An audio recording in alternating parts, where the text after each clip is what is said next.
लेकिन ज्ञानचंद एक कपटी और लालची इंसान था। एक दिन गांव का सबसे धनी बनिया कुछ सोने की मोहरें और चांदी के सिक्के लेकर मंदिर आता है और ज्ञानचंद पुजारी से बोला, ये लीजिए पुजारी जी, आज भगवान के चरणों में देने के लिए कुछ दान लाया। अरे हाँ, क्यों नहीं। भगवान के चरणों में जो भी तुम सच्ची भावना से चढ़ाओगे उसका तुम्हें दुगना ही मिलेगा। जिसके बाद वो धनी बनिया सोने की कुछ मोहरें और चांदी के कुछ सिक्के मंदिर की दान पेटी में डाल देता है। ये देखकर ज्ञानचंद पुजारी की आंखों में लालच आ जाता है। अरे बाबा, इतना सारा धन अगर ये मुझे मिल जाए तो मेरे तो मजे ही आ जाएंगे। हाँ बाबा, पूरी जिंदगी इस मंदिर का पुजारी बनकर नहीं गुजारनी पड़ेगी। हाँ अच्छा पुजारी जी, अब मैं चलता हूँ। जिसके बाद वो वहाँ से चला जाता है। तभी ज्ञानचंद दान पात्र में से धन निकालकर एक पोटली में अपने घर ले जाता है।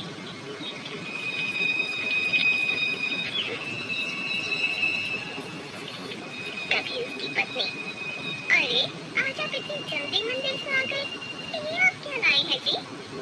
अरे अरे भाग्यवान, ये देखो, आज मैं अपने लिए कितना सारा सोना चांदी लेकर आया। अब देखना भाग्यवान, हम मौत से अपना जीवन गुजारेंगे। देखो देखो, तुम ही देखो कितना सारा धन है।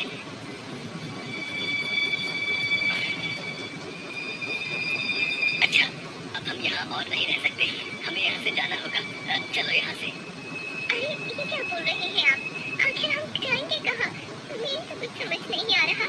जरूर आप मुझसे कुछ छुपा रहे हैं। ये धन कहाँ से लाए हैं आप? मुझे कुछ भी ठीक नहीं लग रहा। अरे भाग्यवान, जितना कहना हो बस उतना करो। चलो यहाँ से।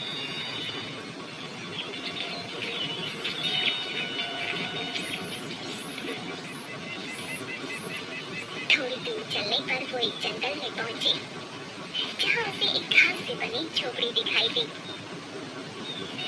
अरे देखो भाग्यवान, वो सामने झोपड़ी है। चलो चलो, आज रात हम उस झोपड़ी में काट लेंगे, सुबह होते ही यहाँ से निकल जाएंगे।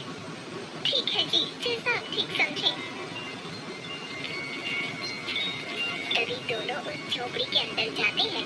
झोपड़ी में एक तरफ आग जल रही होती है और एक जगह कुछ जानवर की हड्डियां पड़ी होती हैं, जिसे देखकर ज्ञानचंद की पत्नी थोड़ी डर जाती है। देखिए जी, मुझे ये झोपड़ी सही नहीं लग रही। देखिए ना, यहाँ जानवर की हड्डियां भी बिखरी पड़ी है। नहीं नहीं, चलिए आप यहाँ से।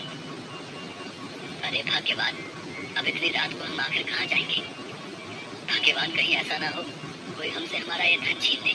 नहीं नहीं, मैं ऐसे नहीं होने दे सकता, हमें आज रात ही रुकना होगा। अच्छा ठीक है जी, आप मेरी सुनते ही कब है, जैसा आप ठीक समझे। जिसके बाद वो दोनों उसी झोपड़ी में सो गए। तभी वहाँ पर एक भयानक दिखने वाला खूंखार नरभक्षी आता है, जिसके हाथ में अलग अलग जानवरों का मांस होता है। अरे बाबा, आज तो पेट भरकर भोजन मिला है।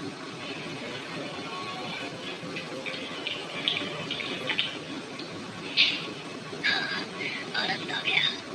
तभी उसे ज्ञानचंद पुजारी के सोने की आवाज सुनाई देती है, जो खर्राटे मार रहा होता है। अरे ये किसकी आवाज़ें आ रही हैं? कौन है यहाँ?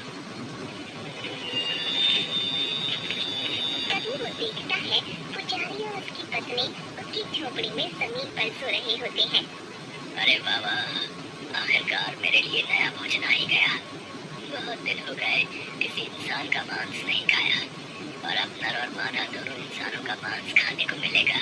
वाह! ज्ञानचंद और उसकी पत्नी की नींद खुल जाती है।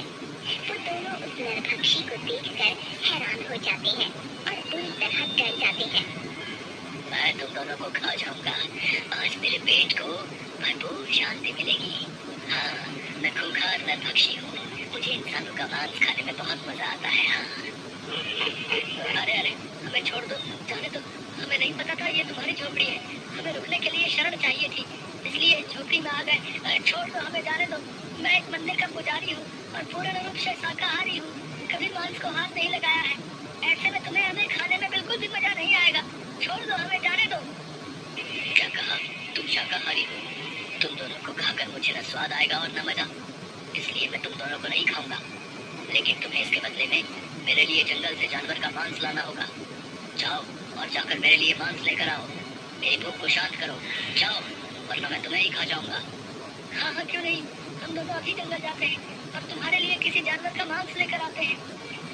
नहीं, तुम दोनों नहीं जाओगे, सिर्फ तुम जाओगे। अगर तुम वापस मेरे लिए मांस लेकर नहीं आए तो तुम्हारी ये पत्नी मेरे पास यही मेरी झोपड़ी में रहेगी। अगर तुम जल्दी से मेरे लिए जानवर